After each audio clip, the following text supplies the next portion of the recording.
Hello, everybody.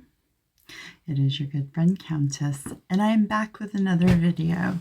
This is just going to be sort of a, I don't know, I found kind of a weird connection the other night. I watched this sort of documentary about the infamous bad man, Gary Glitta. POS, in my opinion. But there was a clip in this documentary that I'm going to show you guys here in just a minute that got the wheels in my head going. So I kind of just wanted to know more about the city of Hamburg, Germany, and what its significance was in the 1960s. So here's the clip, and I will see you on the other side to discuss. A bit of a sensation. What he wanted to do was to sing and be a performer. It was so stark. That's all that he wanted to do. Glitta started hanging around Soho, singing wherever and whenever he could, and hoping to be spotted. It worked, and this was his first single, released under the name Paul Raven. A flame burning so bright. Oh, now I'm alone and lost in the night. To be honest, it was awful. But the thing was, he had actually got into a recording studio and made a record, and this is what he always said he was going to do. None of Glitta's early singles made much impact. He kept reinventing himself using different names, not just Paul Raven, but Paul Russell and Paul Monday. At one stage, he even tried being called Rubber Bucket. In 1965, he followed in the footsteps of the Beatles to Germany. There he fronted the Boston Show Band, formed by John Russell. Conditions were tough. They'd often have to perform in clubs right through the night, and to keep them going, they used drink and drugs. There used to be a toilettenfrau. There's a lady who used to look after the toilets and everything. She just say, "I've got." Yeah. Oh, he's just so creepy. I'm sorry, but that hairpiece is just, it's got to go. I know nowadays, I think he actually just got arrested again because he was looking at stuff he shouldn't have been looking at. Anyways, we're going to look at Hamburg today, guys. And yeah, I did pull a little bit of information on Gary Glitter because there is a connection with Gary Glitter and the Beatles. Yeah, so I just find this really interesting, and I found a few different articles that kind of explain Hamburg's presence in the 1960s on the music scene. It's very fascinating to me, like, why that one city?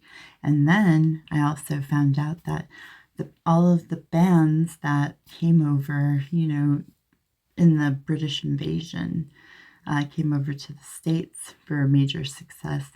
They all went to those stages in Hamburg to hone in on their skills and become more cohesive musicians together, I guess, to perform in front of prostitutes and sailors and stuff like that. So yeah, it's funny to me. It's interesting. So sit back, relax, and we're going to go through a couple of articles that have some very interesting information on Hamburg in the 1960s. I will see you guys on the other side. All right, so we're going to read through some of this stuff, guys. I'm just going to read the stuff that I highlighted in these articles because that's the information that I find interesting. Okay, so this is just like a blog from February 10th, 2022, about a year ago. So the Beatles didn't understate the early contribution to their success of exceedingly long periods of time spent playing in seedy red light night spots in Hamburg and West Germany. John Lennon summed up the immeasurable values of the Hamburg gigs phase to the early Beatles' development, quipping to a journalist that though he was born in Liverpool, he grew up in Hamburg. Hamburg was really like our apprenticeship, learning how to play in front of people. So the Indra Club and the Kaiser Keller, these were both nightclubs that were owned by Bruno Kaschmeider, who was paying each of the 5 Beatles a princely sum of £2.50 a night to perform. What a cheat. The Kaiser Keller was also where the boys met Astrid, a Hamburg local who was to have a profound influence on the band's look. From Astrid, they got their signature mop-top style haircut. She was like their stylist. It's very cool. In Hamburg, the Beatles wore black leather boots and cowboy boots. Yes. Insert this picture. Bam. Anyways, so funny. The Astrid's Hamburg Art College student friends Klaus Vormann and Jorgen Vollmer also formed lasting associations with the Beatles from the Kaiser Keller days. The following year, while still contracted to Kaschmeider, the boys were enticed by Peter Eckhorn, Kaschmeider's Reeperbahn rival. He talked them into defecting to the Top 10 Club on the offer of better money and conditions. And then that's when Kaschmeider got really mad and he deported George for being underage. And then I guess Paul and Pete lit up a condom or something and it exploded. So Kaschmeider had them arrested and then they were deported. So John just followed suit back to Liverpool. It's just very... Oh, he got back at them, didn't he? Anyways, this is a new article from a website called RTE. Okay, Hamburg belongs to the ranks of the legendary rock and roll cities, mainly because of the 250 plus nights that the Beatles played between 1960 and 1962. Whoever wrote this article has really bad grammar and typos galore, so. Okay, other bands associated with what became known as the British invasion also honed their chops on the same stages, leading one writer to dub Hamburg as the cradle of British rock. Very interesting. Gloriously uninhibited spirit of Hamburg rock and roll threaded its way into punk in the 1970s and garage band revivals since the 80s. Its flag is flown by performers from Billie Eilish, not Billie Childish, to the White Stripes. Yes, the White Stripes are awesome. One of my favorites.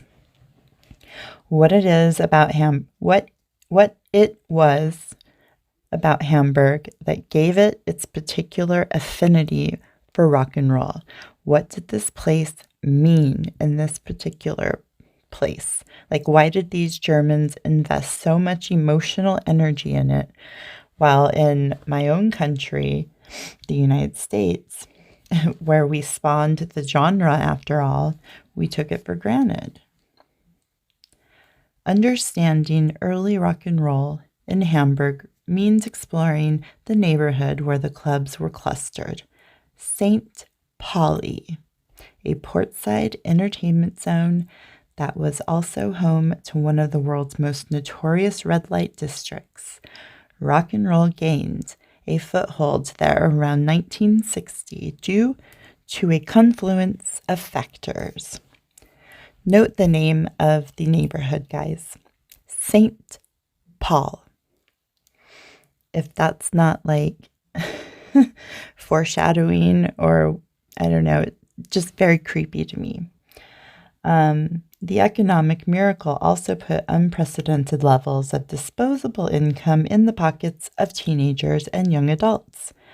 Growing purchasing power and sheer numbers enhanced these baby boomers' identity as a distinct cohort that was more mobile, less bound to traditional social categories, and open to new sensations, particularly in the U.S.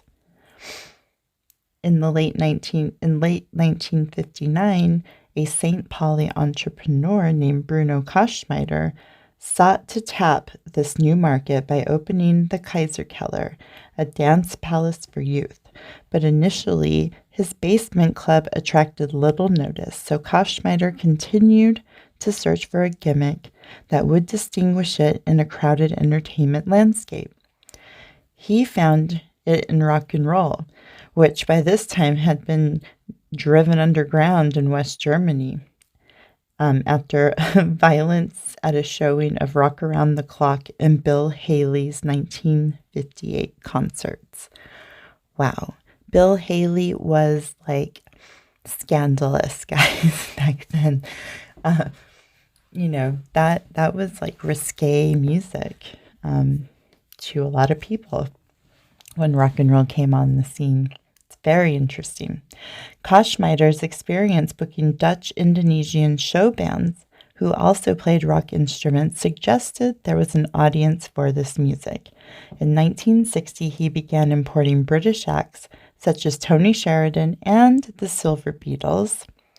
These young Brits came cheap, could sing the music in its native tongue, and brought a gut bucket quality that St. Pauli audiences appreciated.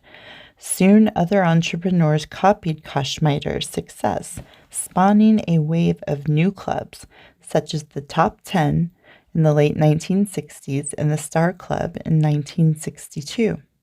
By the Beatlemania year of 1964, St. Pauli had an infrastructure of clubs, pubs, snack bars, and other businesses catering to the thousands who thronged there for what was now called beat music. Sounds like social engineering to me.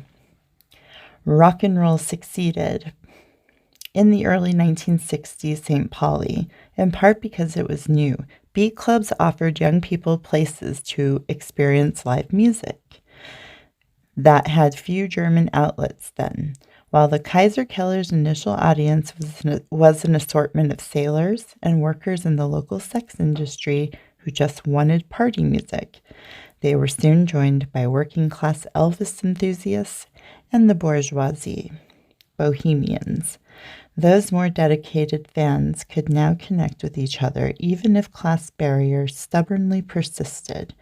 Many also formed bonds with the musicians in the intimate spaces of the clubs.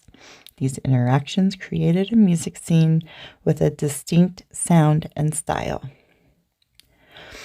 The spaces of Hamburg's music scene had been sites of amusement of one kind or another since the 19th century. The Kaiserkeller stood on the same site as a bar where a Nazi-era swing youths jived to forbidden Ellington and Bazzi records. The Top 10 had once been a hippodrome where sailors on shore leave got drunk, rode draft animals. Okay. That makes me think of the movie Swing Kids, like when the Nazis took over and swing music had to be buried away, and these kids it was like a rave. It was a rave in 1930, 1940. It was very, very interesting. Okay, so let's move on.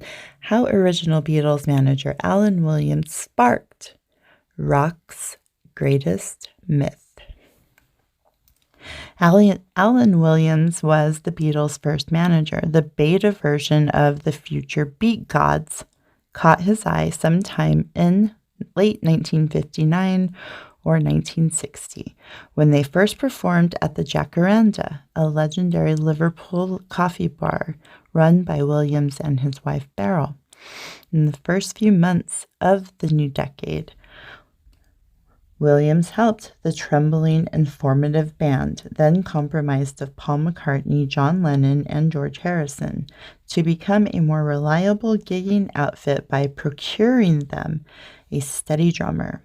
They went through a couple dudes and they settled with Pete Best. He then turned them into professionals and gave them invaluable performance experience by booking them regularly in Liverpool and other venues in the north. Many accounts, most significantly by the exhaustively detailed work of Mark Lewison, present a picture of the formative 58 to 60 Beatles as amateurish, transient, and far from the charismatic and career-centric rock group that emerged by 1969, almost without a doubt. Very interesting there, guys. Williams was the missing piece, the catalyst who offered gigs, focus, and framework of professionalism to the fascinating but scattered dreams of John, Paul, George, and Stuart Sutcliffe, who had joined the Beatles in early 1960, not too long after Williams had hired him to paint murals at the Jacaranda.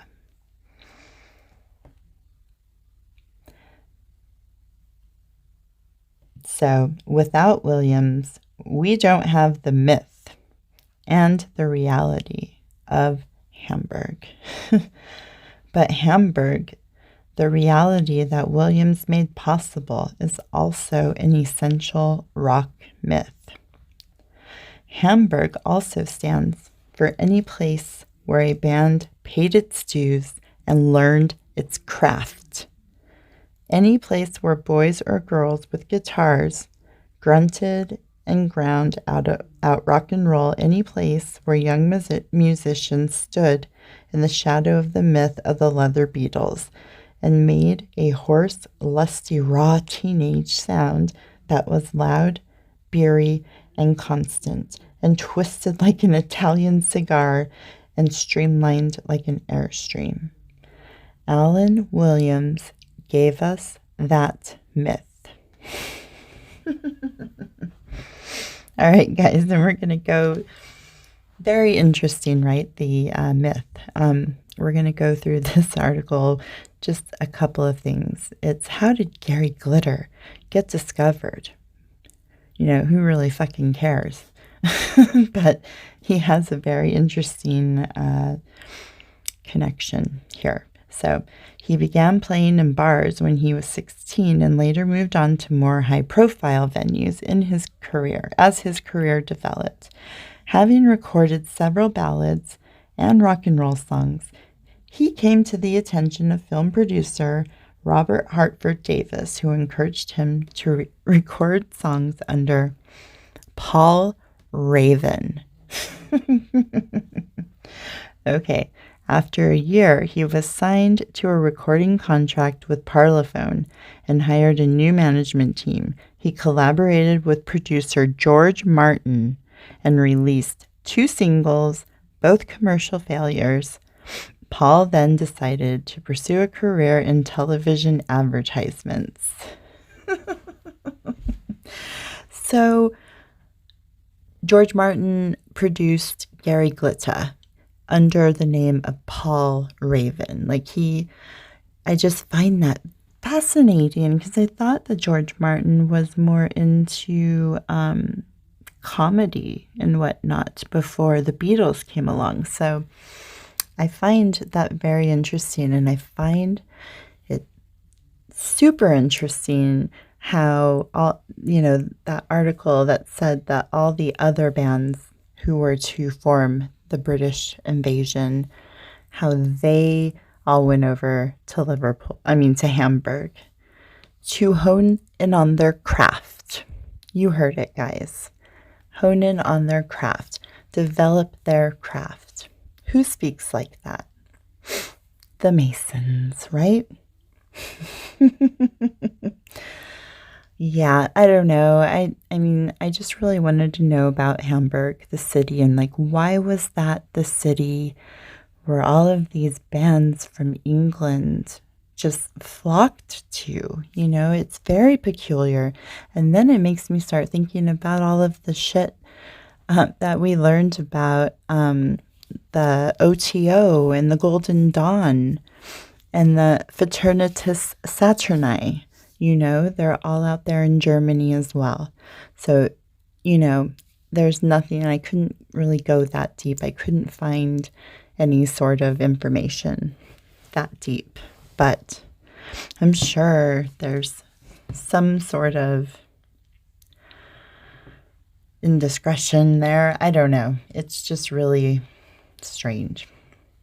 So, anyways, guys, this was just kind of what I wanted to go over today. I find it fascinating, you know, it's like social engineering. They said that St. Pauli had an infrastructure of these bars and pubs and all these places where these little kids could go and watch beat music. And it's just why? Why was that? Why was it? You know, I still didn't really get an answer. I did, but I didn't. I mean, basically, they say that they went over there because the Brits were cheap and they could sing good rock and roll and sound, you know, in English. I don't think that that is quite the reason. I have a feeling that those secret societies have something to do with it. The Tavistock Institute, all of that. I think that Hamburg was a place for them to, hone in on their craft. Become programmed robots by playing for 8 hours straight. You know, that in itself is like torture. Like, what the hell, man? You have to have so much stamina to sit there and strum a guitar or, you know, hit away at the drums. And you're sitting there for 8 hours. Oh, geez, I just don't, It sounds like brainwashing techniques to me. What do you guys think? Let me know in the comments.